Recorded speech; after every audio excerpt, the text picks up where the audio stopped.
Hello students, দেখো আগের ভিডিওতে আমরা ক্লাস 8-এর মূলত সংখ্যার যে ধারণা অঙ্কটা বলছিল কোষে দেখি 3 তার 1 থেকে 5 অবধি অঙ্কগুলো আলোচনা করেছি। আজকে আমরা 6 থেকে বাকি অঙ্কগুলো আলোচনা করব। তাহলে দেখো 6 দাগের অঙ্কটা কি বলেছে, বিনিময় ও সংযোগ নিয়মের সাহায্যে মান খুঁজি। আচ্ছা, এখানে বিনিময় আর সংযোগ নিয়মের সাহায্যে মান খুঁজি। তাহলে অঙ্কটা শুরু করার আগে আমি প্রথমে বিনিময় ও সংযোগ নিয়মটা একটু বলে দিই। দেখো কি বলেছে, বিনিময় নিয়ম। বিনিময় কথা অর্থ কি? বিনিময় করা।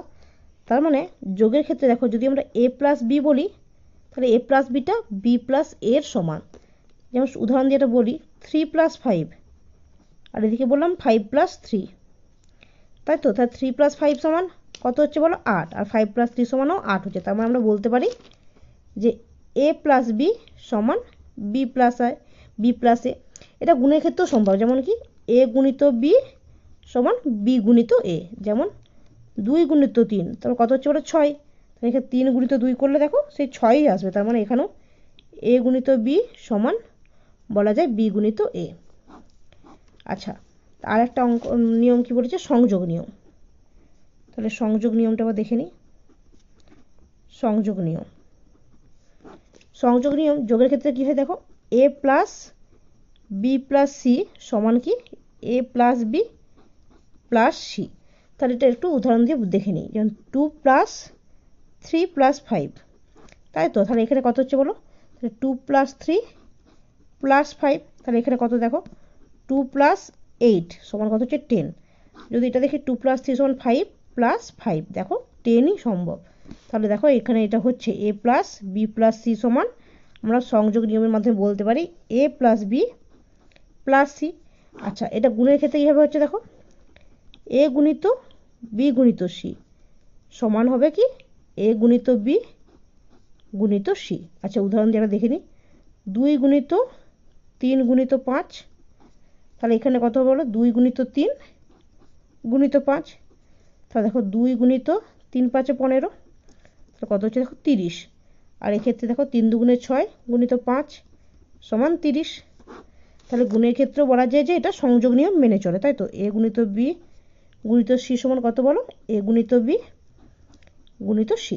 তাহলে আমরা কি দেখলাম দেখো, যোগের ক্ষেত্রে সংযোগ নিয়ম মেনে বিনিময় নিয়ম মেনে চলে a প্লাস বি সমান বি প্লাস এ, আর গুণের ক্ষেত্রে a গুণিত বি সমান বি গুণিত এ। আবার সংযোগ নিয়মের ক্ষেত্রে দেখো a plus B plus c সমান a plus B plus c. এটা যেমন সংযোগ নিয়ম মেনে চলে, তেমন গুণের ক্ষেত্রেও a গুণিত বি গুণিত সি সমান a গুণিত বি গুণিত সি।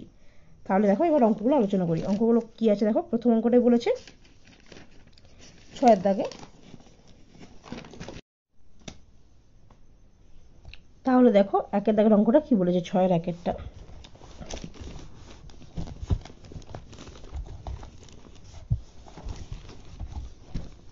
একের দাগের অঙ্কটা বলেছে 5/8 plus minus 7/15 plus minus 7/15 plus 3/32 plus 11/75। এবার অঙ্কটা আমরা সমাধান করি। সমান দেখো 5/8 প্লাস মাইনাস 7/15 প্লাস 3/32 প্লাস 11/75। তাহলে এবারে আমরা বিনিময় নিয়ম প্রয়োগ করি। তাহলে বিনিময় নিয়ম মানে আমরা কি জানি যে a প্লাস বি সমান বি প্লাস এ লেখা যায়, তাই তো। তাহলে 5/8 প্লাস 3/32 বিনিময় মানে a প্লাস বি এর জায়গায় আমরা কি লিখব? বি প্লাস এ প্লাস মাইনাস 7/15 প্লাস 11/75, তাই তো। তাহলে আমরা এখানে কি পেলাম বলো? বিনিময় নিয়ম প্রয়োগ করে পাই। বিনিময় নিয়ম প্রয়োগ করে পাই। বিনিময় নিয়ম প্রয়োগ করে পাই। তাহলে এবারে দেখো, এবারে আমরা সংযোগ নিয়ম প্রয়োগ করব। সংযোগ নিয়মে কি জানি, a plus B plus C কে আমরা কিভাবে লিখতে পারি? a plus B plus C. তাহলে 5/8 প্লাস 3/32 প্লাস মাইনাস 7/15 প্লাস 11/75, তাই তো? তাহলে এখানে আমরা কি করলাম বলো, সংযোগ নিয়ম প্রয়োগ করে পাই। সংযোগ নিয়ম প্রয়োগ করে পাই। সংযোগ নিয়ম প্রয়োগ করে পাই। তাহলে অঙ্কটা এবার সমাধান করি। দেখো এটা কি আছে, ভগ্নাংশের যোগ। তাহলে 8 আর 32 লসাগু দেখি। 8 আর 32 লসাগু, 8 একে 8, 8 4 32, লসাগু কত হচ্ছে বলো, 8 4 32। তাহলে আমরা এখানে কি পাচ্ছি, 32। 8 কত দিতে 32, 4 দিতে, তার মানে 5 গুণিত 4 প্লাস 32 একে 32, 3 গুণিত 1 প্লাস এটা আবার ভগ্নাংশের যোগ হবে। তাহলে 15 আর 75 লসাগু, 15 আর 75, 15 একে 15, 5 15 75, তার মানে কত হচ্ছে বলো, 15 × 5 মানে 75। তাহলে 75 প্লাস 5 15 75 মানে কত হচ্ছে বলো, -7 গুণিত 5 প্লাস 75 একে 75 মানে 11 গুণিত 1। তাহলে 5 4 20 প্লাস 3 একে 3/32 প্লাস -7 × 5 মানে -35 প্লাস 11/75 সমান 20 প্লাস 3 করলে 23/32 প্লাস -35 আছে প্লাস 11 আছে, তার মানে কত হচ্ছে 4, 1 কত দিতে 3 বলো, 2 দিতে, তার -24, -24/75। আচ্ছা এটা কাটাকাটি যাবে না, দেখো 23 32 কাটাকাটি যাবে না, কিন্তু 24 আর 75টা কাটাকাটি যাবে। 3 8 24, 3 25 75। যদি অসুবিধা হয় সাইডে ভাগ করে দেখতে পারো। 3 2 6, দেখো 1 নামছে 5, 3 5 15। তাহলে আমরা কত পাচ্ছি বলো এখানটা, 23/32 প্লাস -8/25, তাই তো? তাহলে এবার এখানে দেখো 32 আর 25 লসাগু। তাহলে 32 আর 25 লসাগু সম্ভব নয়, তারপর আমরা কি করবো বলো, গুণ করব।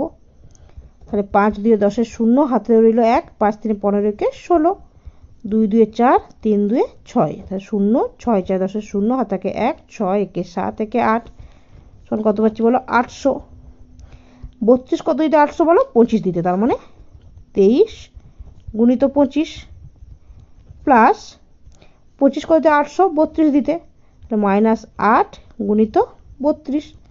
তাহলে দেখো 23 আর 25 গুণ করলে 23 আর 25, তাহলে 3 25, এবার ডাইরেক্ট করতে পারো বা ভেঙে করতে পারো। 5 3 15, 5 হাতে থাকে 1, 5 2 10 একে 11, 3 2 6, 2 2 4, 5 6 একে 7, 4 একে 5, তাহলে কত হচ্ছে বলো, 575 প্লাসে মাইনাসে মাইনাস, 8 2 16 6, হাতে থাকে 1, 3 8 24 একে 25/800।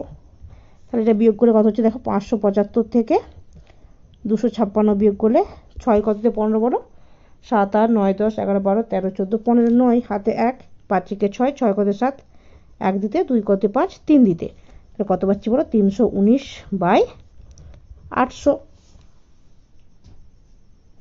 আর এখানে কি চেয়েছিল আমাদেরকে, দেখো চেয়েছিল যে বিনিময় ও সংযোগ নিয়মের যে মান খুঁজি। তাহলে অতএব নির্ণয় মান কত বলো, অতএব নির্ণয় মান 319/800। আচ্ছা পরের অঙ্কটা দেখি, 2 এর দাগেটা কি বলেছে। দেখো এবার 2 এর দাগের অঙ্কটা কি বলেছে। 2 এর দাগেটা কি বলেছে দেখো, 8/121 গুণিত 35/169 গুণিত 35/169 গুণিত 55/36 গুণিত 78/49 গুণিত 55/36 গুণিত 78/49। আচ্ছা অঙ্কটা এবার সমাধান করি। তাহলে দেখো সমান 8/121 গুণিত 35/169 গুণিত 55/36 গুণিত 78/49 সমান, এখানে এবার আমরা বিনিময় নিয়ম প্রয়োগ করব। কারণ আমরা কি জেনেছি যে a গুণিত b সমান বিনিময় নিয়মে b গুণিত a। তাহলে 8/121 গুণিত বিনিময় নিয়ম প্রয়োগ করলে কি হচ্ছে দেখো, 55/36 গুণিত 35/169 গুণিত 78/49 সমান দেখো এখানে বিনিময় নিয়ম প্রয়োগ করুন, তার মানে পাশে আমরা লিখে দেবো বিনিময় নিয়ম প্রয়োগ করে পাই, বিনিময় নিয়ম প্রয়োগ করে পাই, বিনিময় নিয়ম প্রয়োগ করে পাই। তাহলে এবার দেখো এবার সংযোগ নিয়ম, তাহলে 8/121 সংযোগ করছি, দেখো এর সাথে কত করছি 55/36 গুণিত 35/169 গুণিত 78/49। তাহলে আমরা কি করলাম এখানটা দেখো সংযোগ নিয়মের রীতি অনুযায়ী আমরা কি জানি এ গুণিত বি গুণিত সি সমান কি হয় এ গুণিত বি গুণিত সি। তাহলে দেখো এখানে 8/121 সাথে 55/36 গুণ করলাম, 35/169 সঙ্গে 78/49 এটা গুণ করলাম। তাহলে এখানে আমরা কি কাজ করছি দেখো সংযোগ নিয়ম প্রয়োগ করে পাই, সংযোগ নিয়ম প্রয়োগ করে পাই, প্রয়োগ করে পাই। এবার দেখো প্রয়োজনীয় যদি কাটাকাটি কিছু থাকে আমরা কাটাকাটিটা দেখে নিই কি আছে। দেখো এখানে 121 আছে 55 আছে, তার মানে এটা কাটবে 11 দিয়ে, 11 11 121, 11 5 55, 8 আর 36 কাটবে, 4 2 8, 4 8 32, 4 9 36। আচ্ছা এখানে 35 আছে 49 আছে মানে 7 দিয়ে কাটবে, 7 5 35, 7 7 49। আচ্ছা এখানে 169 আছে 78 আছে, 169 মানে 13 দিয়ে কাটা সম্ভব, তাহলে 13 13 আমরা জানি 169। এবার 78 কত দিয়ে কাটবে দেখো 13 কে 13, 13 2 26, 3 13 39, 4 13 52, 5 13 65, 6 13 78। তাহলে দেখো এখানে কাটাকাটি করে আমরা কি কি পেলাম 2/11 গুণিত 5/9, এখানে দেখো কত পেয়েছি 5/13 গুণিত এখানে দেখো 6/7। তাহলে 5 আর 2 গুণ করলে কত হয় দেখো 10/9 11 99। আর এখানে দেখো 5 গুণিত 6 করলে কত হচ্ছে 30, আর 3 7 21 1 হাত থাকে 2, 7 1 7 8 9। তাহলে দেখো উপরে গুণ করলে কত 10 আর 300 গুণ করলে 10 আর 300 গুণ করলে 300। আচ্ছা আর 99 আর 91 গুণ করলে দেখো কত হয় 9 1 কে 9, 9 1 কে 9, 9 9 81 1 হাত থাকে 8, 9 9 81 8 82 83 84 85 86 87 88 89, 88 89 তাই তো 9 9 একাদশে 0 হাত থাকে 1, 9 একাদশে 0, 8 1 9, তাহলে কত হচ্ছে বলুন 9009। তাহলে দেখো এটা কাটাকাটি সম্ভব, 3 দিয়ে কাটাকাটি সম্ভব, 3 100 300, 3 3 কে 9 0 0, 3 3 কে 9, আর কাটাকাটি যাবে না। তাহলে কত পেলাম বলো 100/3003, 3003 এটাই উত্তর। তো কি চেয়েছিল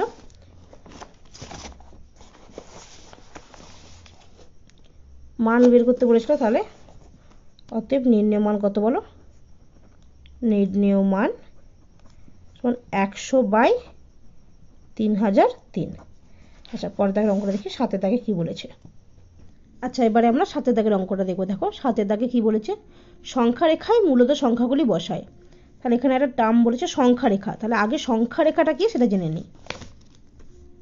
তাহলে দেখো বলেছে সংখ্যা রেখা, সংখ্যা রেখা, তাহলে সংখ্যা রেখা মানে কি সংখ্যা যোগ রেখা, আগে কথাটাকে ভেঙে নিই, সংখ্যা যোগ রেখা, তার মানে কোনো রেখার মধ্যে সংখ্যার অবস্থান বোঝানো হয় সংখ্যা রেখার সাহায্যে, যেমন 0 1 2 3 4, প্রতিটা সংখ্যা থাকে একক দূরত্বে মানে সমান দূরত্বে, প্রায় সমান দূরত্বে, এটা সমান দূরত্বেই হয়।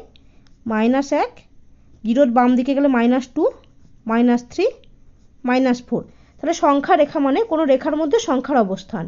তাহলে এখানে আমরা যদি বলি 2 এর অবস্থান কত, আমরা বলতে পারি 2 এর অবস্থান এখানে, যদি বলি -3 এর অবস্থান তাহলে -3 এর অবস্থান এখানে। তাহলে এভাবে সংখ্যা রেখার অবস্থান দেখানো হয়। তাহলে 7 দাগের অঙ্কগুলোতে বলেছে যে সংখ্যা রেখায় মূলত সংখ্যাগুলি বসায়।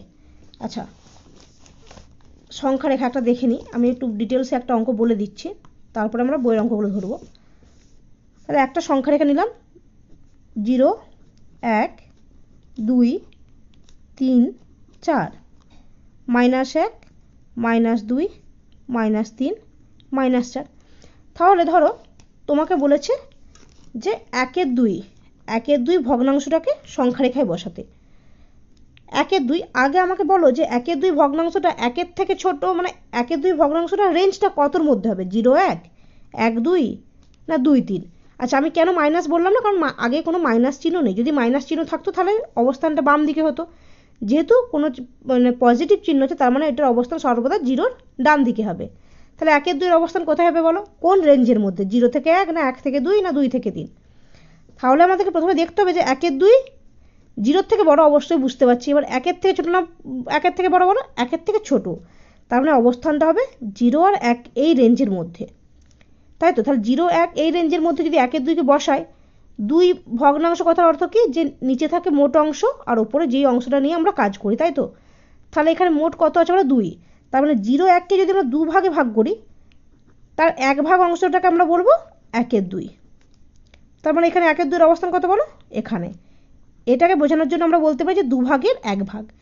এখন যদি বলতো ধরো 3-এর 4, তাহলে 3-এর 4কে বসানোর জন্য আমরা এটাকে একটু বড় করে করছি এখানটাতে, 3-এর 4, তাহলে 3-এর 4 মানে 3-এর 4 অবশ্যই 1-এর থেকে ছোট, তার মানে 0 আর 1-এর মধ্যে অবস্থান করবে। তাহলে 3-এর 4 হরে কত আছে বলো 4, তার মোট অংশ কত হবে 4, তার মানে এটাকে 4 ভাগে ভাগ করতে হবে। দেখো 1 ভাগ, 2 ভাগ, 3 ভাগ, 4 ভাগ। তাহলে এখানে 3-এর 4-এর অবস্থান কোথায় হবে বলো, এটা 1 ভাগ। 3-এর 4 কথা অর্থ যে মোট 4 ভাগের 3 ভাগ, তার মানে 1 ভাগ, 2 ভাগ, 3 ভাগ, তাহলে এইখানে অবস্থান। তাহলে 3-এর 4-এর অবস্থানটা বলো এখানে। তাহলে কোনো ভগ্নাংশের অবস্থান বোঝার জন্য প্রথমে আমাদেরকে দেখতে হবে যে ভগ্নাংশটা কোন রেঞ্জের মধ্যে অবস্থান করছে। এখন যদি আমি বলতাম ধরো 8-এর 3, এবার বলো 8-এর 3, এই অঙ্কটা বইয়ের মধ্যেও আছে, আমি তাও এবার দেখিয়ে দিচ্ছি। 8-এর 3 এই ভগ্নাংশটা অবস্থান কোথায় হবে। আগে আমাদের তাহলে প্রথম কাজ কি আছে, যে ভগ্নাংশটা কোন রেঞ্জের মধ্যে অবস্থান করছে সেটা দেখে নিতে হবে। আচ্ছা 8-এর 3 মানে কত বলো, 2 পূর্ণ 2-এর 3, তাই তো। 8-এর 3 মানে 2 পূর্ণ 2-এর 3, তো 2 পূর্ণ 2-এর 3 কথা অর্থ কি, 2 প্লাস 2-এর 3, তো 2 প্লাস 2-এর 3 মানে দুটো ঘর তো যাচ্ছে, দুটো ঘরের পরে 2-এর 3, তার মানে কি 0 থেকে 1 পেরোচ্ছি, এটা পুরোটা একটা ঘর গেলাম, 1 থেকে 2 একটা ঘর গেলাম, তাহলে 2-এর 3 কথা অর্থ কি, এই 2 থেকে 3-এর মাঝে। তাহলে এই 2 থেকে 3-এর মাঝে ভগ্নাংশটা কীরকম ভাগ হবে দেখো, নিচে কত আছে 3 আছে, মানে পুরো পার্টটা 3 অংশে ভাগ হবে, 1 2 3। 2-এর 3-এর অবস্থান কোথায় বলো, 1 2, তাই তো। তাহলে এখানে হচ্ছে 2-এর 3-এর অবস্থান। প্রথমে আমাদেরকে ভগ্নাংশটা দেখে নিতে হবে ভগ্নাংশের অবস্থানটা কোথায় আছে, তারপর সেই অবস্থান অনুযায়ী কোন রেঞ্জের মধ্যে অবস্থান করছে আমরা দেখে নিতে পারবো। তাহলে এবার বইয়ের অঙ্কগুলো শুরু করি, দেখো কি বলেছে। প্রথম অঙ্কটা বলেছে 1-এর 4, প্রথম অঙ্কটা বলেছে 1-এর 4, তাহলে সংখ্যা রেখায় 1-এর 4-এর অবস্থান। দেখো 0 1 2 3 4, এদিকে গেলে -1 -2 -3 -4। তাহলে প্রথম কাজ কি আমাদের, প্রথম কাজ 1-এর 4 কোন রেঞ্জের মধ্যে অবস্থান করছে। তাহলে 1-এর 4 সর্বদা দেখো, যেহেতু মাইনাস চিহ্ন নাই মানে 0-র থেকে বড়, এবার 0-র থেকে বড়, আর 1-এর 4 আমরা জানি 1-এর থেকে ছোট, তার মানে 0 আর 1 এই রেঞ্জের মধ্যে অবস্থান করবে। এবার এই রেঞ্জের কোনখানে অবস্থান করবে, দেখো মোট 4 অংশের 1 অংশ, তাহলে মোট 4 অংশের 1 অংশ মানে এই পার্টটাকে আমরা 4 অংশে ভাগ করব, 1 2 3 4। তাহলে 1-এর 4 কথা অর্থ কি, মোট 4 ভাগের 1 ভাগ, মানে 1-এর 4 ভগ্নাংশের অবস্থান হচ্ছে এখানে, বুঝতে পেরেছি। আচ্ছা পরের অঙ্কটা দেখি। পরের ভগ্নাংশটা বলেছে -3-এর 4, পরের ভগ্নাংশটা বলেছে -3-এর 4, তাহলে -3-এর 4 মানে এবার 3-এর 4 অবস্থান দেখি। দেখো আমরা একটা সংখ্যা রেখা নিয়ে নিয়েছি, 0 1 2 3 4, -1 -2 -3 -4। আচ্ছা ভগ্নাংশটা বলেছে -3-এর 4, -3-এর 4 মানে আমরা বুঝতে পারছি 0-র বাম দিকে, যেহেতু নেগেটিভ চিহ্ন আছে তাহলে অবশ্যই 0-র বাম দিকে। এবার ভগ্নাংশটা 3-এর 4-এর অবস্থান, 3-এর 4 সর্বদা 1-এর থেকে ছোট। আচ্ছা কোনো ভগ্নাংশ 1-এর থেকে ছোট না বড়, বা যে কোনো পূর্ণ সংখ্যাতে ছোট না বড় দেখার জন্য আমরা কি করতে পারি, দেখো 3 4। আচ্ছা, যেই সংখ্যার সঙ্গে তুলনা করবো সেই সংখ্যাটা পাশে লিখবো। ধরো আমি 1-এর সাথে তুলনা করছি, 1, নিচে কিছু নেই মানে জানবো 1 আছে, তারপরে এই কোনায় গুণ, দেখো 4 1 4, আর 1 3 গুণ, 3 1 3। দেখো কোন গুণফলটা বেশি হচ্ছে, 4 গুণফলটা বেশি হচ্ছে। 4 গুণফলটা বেশি হচ্ছে মানে এই দিকের সংখ্যাটা বড়। তাহলে দেখো 1 সর্বদা বড় 3 4 থেকে, এটা অনেকেই জানো। যদি কারো অসুবিধা থাকে আমি একটু ছোটো করে বলে দিলাম, এভাবে দেখে নিতে পারো যে ভগ্নাংশটা 1-এর থেকে ছোট হচ্ছে না বড় হচ্ছে। তাহলে 3 4 আমরা কী পেলাম, দেখো 1-এর থেকে ছোট। তাহলে 1-এর থেকে ছোট কিন্তু 0-র বাম সাইডে, তার মানে 0 আর 1 এই রেঞ্জের মধ্যে অবস্থান করছে। তাহলে এই রেঞ্জের মধ্যে অবস্থান করছে, এটা আমরা বুঝতে পেরেছি। আচ্ছা, এবার বলি দেখো 4 অংশের 3 অংশ, তার মানে এটাকেও 4 ভাগ করতে হবে, 1 2 3। এবার 4 অংশের 3 অংশ মানে দেখো এটা 1 অংশ 2 অংশ 3 অংশ, তার মানে এই অংশটা হচ্ছে -3 4। ঠিক আছে। আচ্ছা, পরের অঙ্কটা দেখি। পরের অঙ্কটা বলেছে -2 3।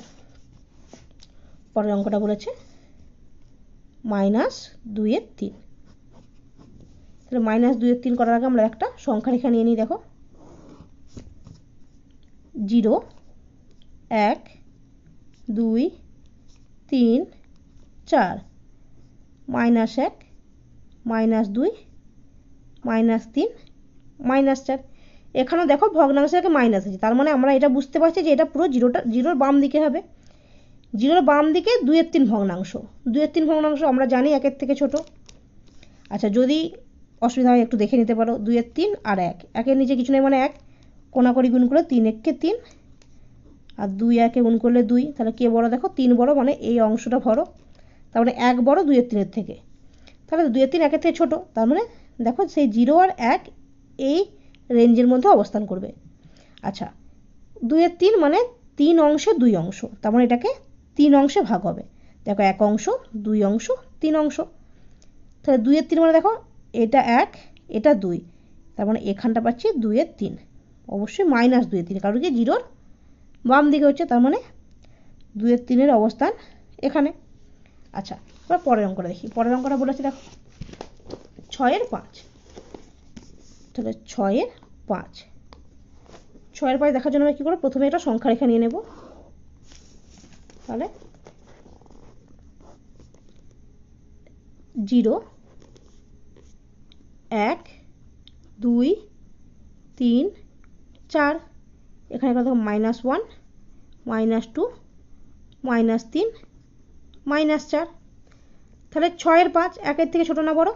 তো 6 5কে আমরা যদি পূর্ণ সংখ্যা মিশ্র ভগ্নাংশে ভাঙি তাহলে কী হবে, দেখো 5 6, 5 1 5 1, তার মানে কত হচ্ছে দেখো 1 পূর্ণ 1-এর 5।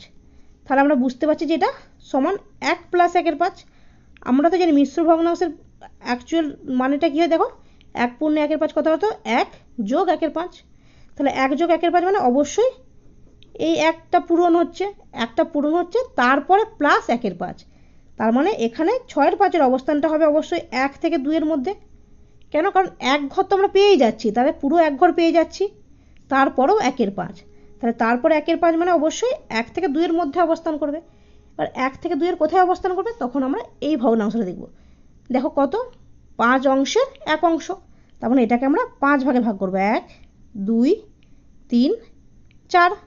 তাহলে 1 2 3 4 5, টোটাল 5টা অংশ পাচ্ছি। 5 অংশের 1 অংশ মানে দেখো 1-এর 5। তাহলে এটা হচ্ছে 1-এর 5,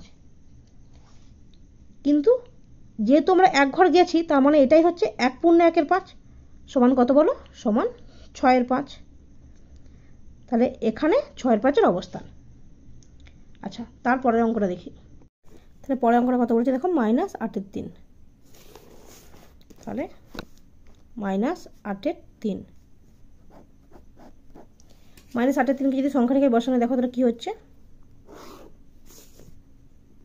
0 1 2 3 4 5, এখানে দেখো -1 -2 -3 -4।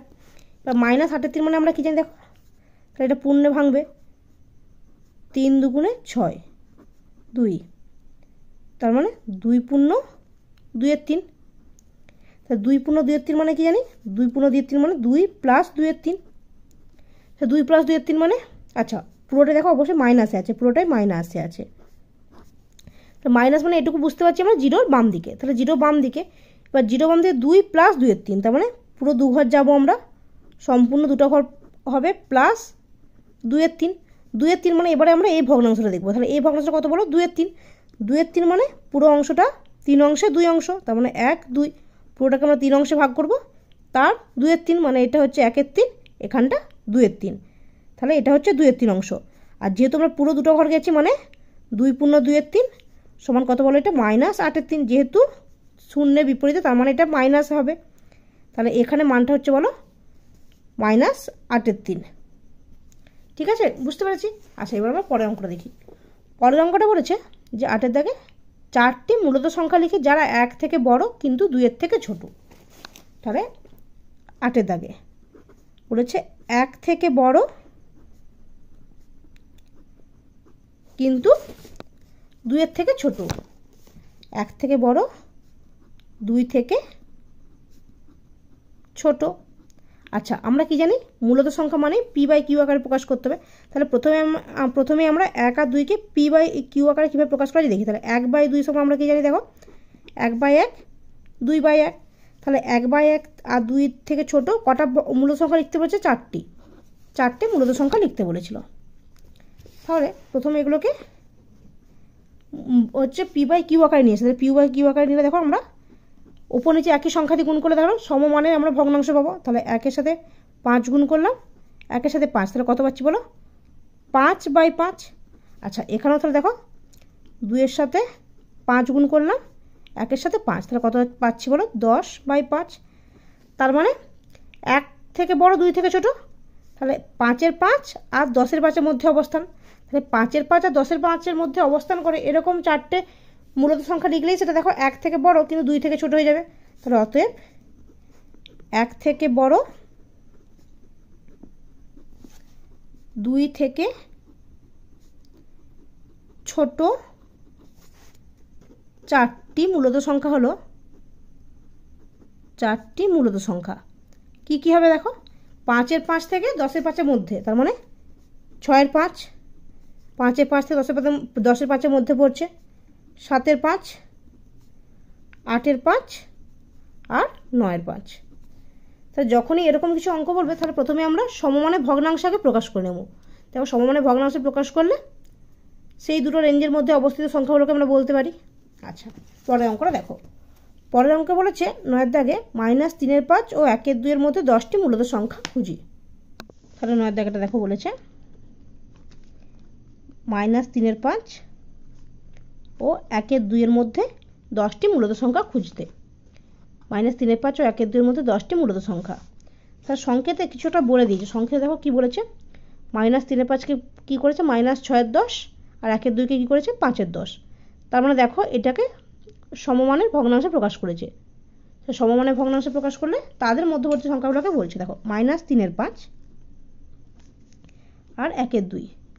তাই -3-এর 5কে কী করেছে দেখো? সমান -3-এর 5 গুণিত উপর নিচে 2 দিয়ে গুণ করলে আমরা জানি সমমানের ভগ্নাংশ পাই, তাহলে -6-এর 10, আর 1-এর 2কে গুণিত 5 গুণিত 5। দেখো একই ভগ্নাংশ দিয়ে উপর নিচে গুণ করলে দেখো এখানেও সমমানের ভগ্নাংশ পাওয়া যায়। তাহলে এবার সহজেই আমরা দেখো -6-এর 10 থেকে 5-এর 10-এর মধ্যে 10টি মূলত সংখ্যা খুঁজে পাবো। তাহলে অতএব আমরা এখানে -6-এর 10 কথার অর্থ একই, -3-এর 5, আর 5-এর 10 কথার অর্থ সেই 1-এর 2। তাহলে আমরা এখানে লিখতে পারি -3-এর 5 ও 1-এর 2 এর মধ্যে অবস্থিত 10টি মূলত সংখ্যা হলো 10টি মূলত সংখ্যা হলো, দেখো তার মানে কি -6-এর 10 আর 5-এর 10-এর মধ্যে লিখলেই হবে, কারণ কি একই মানের সমমানের ভগ্নাংশ। তাহলে এখানে আমরা -6-এর 10 থেকে 5-এর 10-এর মধ্যে অবস্থান করছি এরকম মূলত সংখ্যাগুলো লিখলেই হবে। যেমন দেখো -5-এর 10, -4-এর 10, -3-এর 10, -2-এর 10, -1-এর 10, আর 0 জানি একটা মূলত সংখ্যা। তাহলে আবার দেখো 1-এর 10, ভগ্নাংশটা হচ্ছে ধনাত্মক মানে 2-এর 10, 3-এর 10, 4-এর 10। দেখো তো 10টা হয়েছে নাকি, 1 2 3 4 5 6 7 8 9 10। দেখো 10টা ভগ্নাংশ হয়েছে। তোমরা চাইলে এটা অন্য ভগ্নাংশ দিয়েও বা অন্য সংখ্যা দিয়ে সমমানের সংখ্যায় পরিণত করে অঙ্কটা করতে পারো। এখানে যে সংকেতটা দিয়েছে আমরা সেই সংকেত ধরে করেছি। যদি অন্য সংকেত দিয়ে করতে দেখো 3-এর 5, তাহলে ধরো আমরা 4 দিয়ে গুণ করছি, 4 4, তাহলে 4 3-এ 12, 4 5-এ 20, আর 1-এর 2, তাহলে দেখো 1-এর 2-কে 20 প্রকাশ করার জন্য 10 দিয়ে গুণ করলাম, তাহলে কত হচ্ছে দেখো 10/20। তাহলে এখান থেকেও আমরা 10টা মূলত সংখ্যা পেতে পারি, যেমন কি -12/20, -11/20, -10/20, -9/20। তাহলে এরকম করে আমরা ভগ্নাংশ পেতে পারি মূলত সংখ্যা। আর সংকেত ধরে করলে আমরা এটা উত্তর পাবো। তোমরা নিজেদের মতো সংখ্যা বসিয়ে সমমানের ভগ্নাংশ প্রকাশ করে এইভাবে অঙ্কগুলো করতে পারো। আচ্ছা, পরের অঙ্কটা দেখো কি বলেছে। পরের অঙ্কটা বলেছে 10-এর দাগে নিচের মূলত সংখ্যা দুটির মধ্যে 5টি করে মূলত সংখ্যা লিখি। 10-এর দাগে তাহলে প্রথমটা কি বলেছে, দুটি মূলত সংখ্যা কি বলেছে, 1-এর 3 ও 3-এর 5। আচ্ছা, প্রথমেই যখনই বলবে যে কোনো দুটো মূলত সংখ্যার মধ্যবর্তী মূলত সংখ্যা বের করতে, তখন আগে কি করবে জানো তো, হরগুলোকে সমান করে নেবে। দেখো সংকেতও বলেছে হরগুলোকে সমান করে। তাহলে 1-এর 3 আর 3-এর 5, তাহলে হর সমান করে দেখো কি করতে হয়। হর সমান করার জন্য উভয় নিচে দেখো আমরা 5 দিয়ে গুণ করছি, তাহলে কত পাচ্ছি বলো, 5-একে 5, 5 3-এ 15।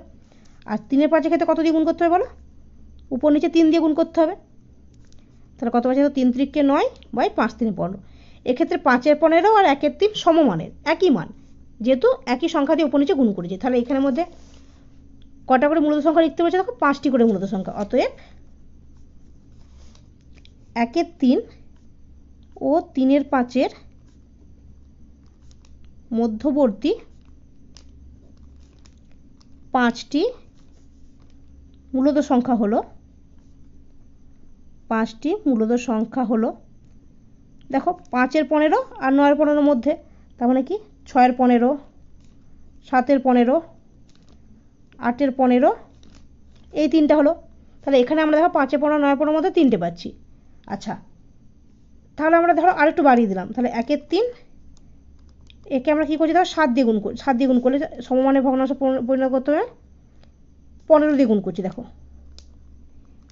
15-একে 15, 3 15 45, আর 3-এর 5-এর সাথে কত দিয়ে গুণ করে 45 পাবো বলো, 9 দিয়ে। তাহলে 3 9 27 বাই 5 9 45। তাহলে এখান থেকে কতটা ভগ্নাংশ পাচ্ছি দেখো, 16/45, 17/45। এখানে দেখো 18/45, 19/45, 20/45 এরকম সংখ্যা পেতে পারি। যেহেতু আমাদের 5টা বলেছিল তাই আমরা 5টা লিখে দিলাম। এবার পরের অঙ্কটা দেখি। পরের অঙ্কটা বলেছে বিয়ের দাগে 1-এর 4 ও 1-এর 2 এর মধ্যবর্তী। 1-এর 4 ও 1-এর 2।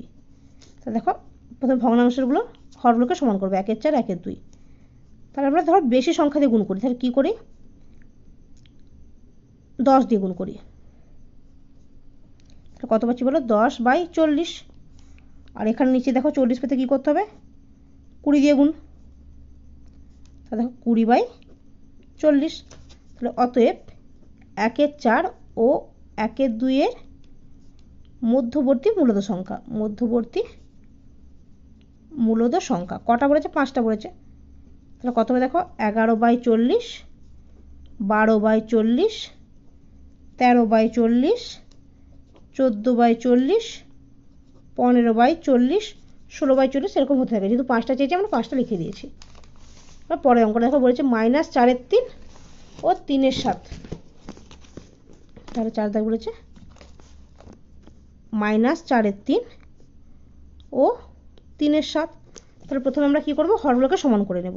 তাহলে -4-এর 3 আর 3-এর 7 বলেছে, তাহলে কত দিয়ে গুণ করলে পাবো বলো, 7 দিয়ে উপরে যদি 7 দিয়ে গুণ করি, দেখো 4 7-এ 28, 3 7-এ 21, যেহেতু মাইনাস চিহ্ন ছিল প্রতিটাতেই মাইনাস চিহ্ন থাকবে। আচ্ছা, এখানে কত হবে দেখো, 3-এর সাথে সাথে 3 দিয়ে গুণ করলে, 3 3-কে 9, 3 7-এ 21। তাহলে অতএব -4-এর 3 ও 3-এর 7-এর মধ্যবর্তী 5টি মূলদ সংখ্যা কত হবে বলো? -28/21 মানে -27/21, -26/21, -24/21, আর 9-21 আগে যদি দেখে দেখো 8-21, 7-21, তাহলে এই দুটো রেঞ্জের মধ্যে অবস্থান করছে এরকম যে কোনো মূলদ সংখ্যা হবে। তাহলে এখানে 5টা করেছিল, 5টা আমরা করে দিয়েছি। আচ্ছা দেখো, তাহলে 10এর দাগা অবধি যতগুলো অঙ্ক ছিল আমরা শেষ করে নিয়েছি। তাহলে কষে দেখি 3-এর অঙ্ক যতগুলো ছিল মোট সবগুলো শেষ। যদি কিছু অসুবিধা হয় পুরো ভিডিওটা আরেকবার চালিয়ে নেবে। আর ভগ্নাংশ সংখ্যা রেখা ভগ্নাংশ বসানোটা আমি বুঝিয়ে দিয়েছি, যদি কোনো অসুবিধা হয় আরেকবার ভিডিওটা চালিয়ে দেখে নিও। Thank you.